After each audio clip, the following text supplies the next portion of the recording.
Salut à tous, Yazi sur Javolo TV, j'espère que vous allez bien. Encore et toujours, la célèbre sonate au clair de lune de Beethoven continue de retentir sur l'île Tsukikage, aussi appelée l'île au clair de lune. À l'occasion du millième épisode de la série, le fameux épisode 11 intitulé Sonate pour crime au clair de lune a bénéficié d'un remaster 25 ans plus tard. On va revenir sur les différences notables entre les deux versions, c'est parti.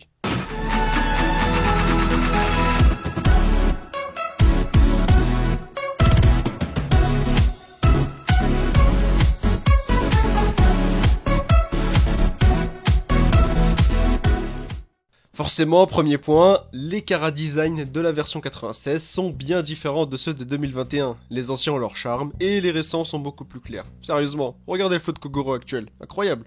Autre point, ce sont les habits de Conan. Au début du manga et de l'anime, il portait constamment le survêtement officiel du club, chemise bleue, short et nœud papillon rouge, alors qu'il porte quasiment des tenues différentes dans les épisodes récents, dont celui-là. La version de 96 nous offre des visuels beaucoup plus angoissants et avec plus de sang que dans la version remaster. On le voit surtout avec Nishimoto lorsqu'il est en panique, j'avais limite l'impression d'être aussi pris de sueur froide en le voyant. Je pense aussi que l'ancien style d'animation joue beaucoup, c'est comme les films en noir et blanc, il y a une certaine ambiance. Même dans la représentation de la terreur sur les regards ou bien les expressions du visage des cadavres, il y a une grosse différence. La dimension de malédiction dans l'air est aussi plus présente dans l'épisode 11, ce n'est pas forcément bien, mais peut-être qu'aujourd'hui, on sait tous que cette malédiction n'existe pas vraiment, et les réalisateurs n'ont pas voulu jouer là-dessus. Dans le même thème, le remake a été divisé en 2 épisodes au lieu d'un épisode spécial de 45 minutes pour l'original. C'était disons un événement moins marquant que le premier, donc pas besoin forcément d'épisode spécial. Certaines mimiques des personnages sont absents dans le remake. Celles qui m'ont le plus marqué sont celles quand Kogoro est énervé et veut écraser le courrier, quand Narumi coupe sa phrase pour parler de Tokyo avec le groupe, ou encore quand Kogoro l'interrompt parce que ce qu'on lui raconte ne l'intéresse pas beaucoup. Ce sont des points qui rendent les personnages plus réalistes dans l'attitude. J'ai failli accorder un bon point à l'épisode 1000 pour le fait qu'il soit plus naturel de ne pas être à ce point choqué par l'arrivée d'un détective, mais quand on connaît la fin de l'enquête, la réaction des candidats au poste de maire prend tout son sens. Pour en revenir aux mimiques de Kogoro dont je parlais justement, il y a une raison majeure à la perte de ces mimiques. C'est en énorme partie dû au fait qu'aujourd'hui, le célèbre détective Kogoro Mori n'est plus le petit détective nerveux qu'on le connaissait à l'époque. Aujourd'hui, il est plus calme et plus sûr de lui.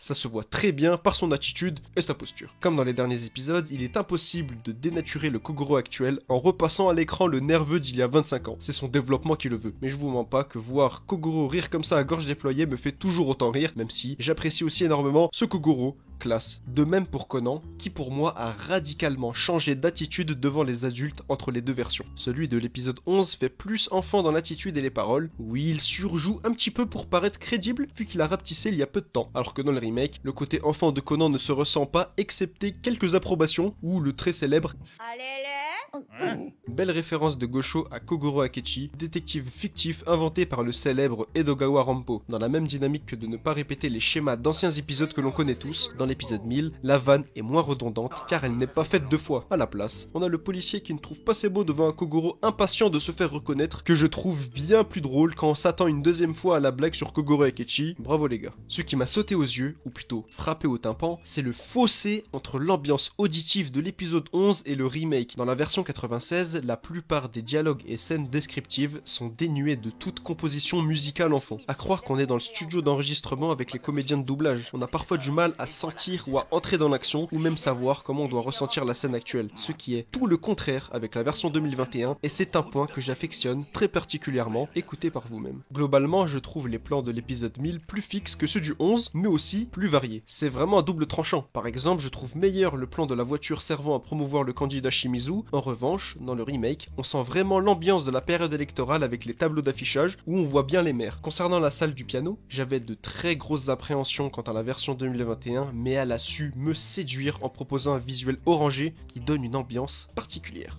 Aussi dans les remakes, on ne voit pas Conan qui tire le tranquillisant avec sa montre, j'ai envie de dire, à force, on s'en doutait. Sinon, les illustrations des réflexions de Conan se valent sur les deux versions, mais je tiens quand même à saluer la petite animation lors de l'explication de l'auto-reverse sur la cassette. Je dirais qu'il y a plus d'ancrage comme les heures d'interrogatoire dans le remake avec des plans fixes mais variés, cependant la diversité des plans de l'épisode 11 rend l'expérience de visionnage beaucoup plus intéressante. Et notamment dans le procédé de résolution de l'enquête. Le très gros point positif de l'épisode 11, ce sont les détails d'une vraie scène de crime, dont le travail minutieux de la police scientifique a été mis en avant. Malheureusement aujourd'hui, à force, on connaît comment les enquêteurs procèdent selon un schéma bien défini, et ces genres de petits détails, malheureusement, passent à la trappe. Bon par contre stop!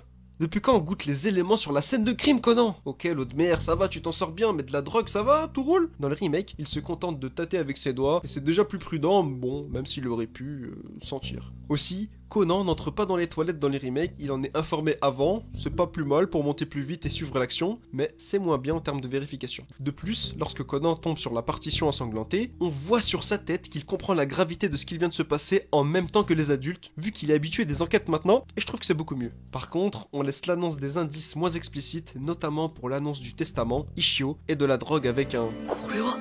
pour plus de suspense, mais ça nous empêche malheureusement d'essayer de résoudre l'enquête, ce qui est en revanche possible dans l'épisode original. Et bien sûr, le plus marquant, c'est le fait que la voix de Kogoro nous invite à porter nos soupçons sur un homme, invitation qui n'est pas mentionnée dans le remake, comme quoi, juger sur le sexe de l'assassin est parfois trompeur, car il peut toujours y avoir plusieurs astuces derrière, voyez le crime de l'Orient Express d'Agatha Christie. Pour terminer, je dirais que le rythme de l'épisode remaster est plus fluide que celui de l'époque. Même si sur l'épisode 11, on a un total de 44 minutes 27 de contenu, contre 44 minutes 12 pour les épisodes 1000 et 1001, soit à peine 15 secondes de moins que l'épisode spécial, mais comme je l'ai dit précédemment, c'est surtout l'ambiance musicale du remake qui nous immerge beaucoup plus dans l'action. Par contre, il faut considérer que dans l'épisode 1000, l'intro se fait à travers l'opening, donc déjà une minute de gagné on va dire, et ça se rattrape très vite derrière. En comptant les pauses plus fréquentes de 8 minutes environ pour le remake contre plus de 10 minutes dans l'épisode original, on comprend mieux ce ressenti. Voilà, c'est la fin de cette vidéo, j'espère qu'elle vous aura plu. S'il y a d'autres aspects dont j'ai pas parlé à propos de ces deux versions, n'hésitez pas à me les dire en commentaire.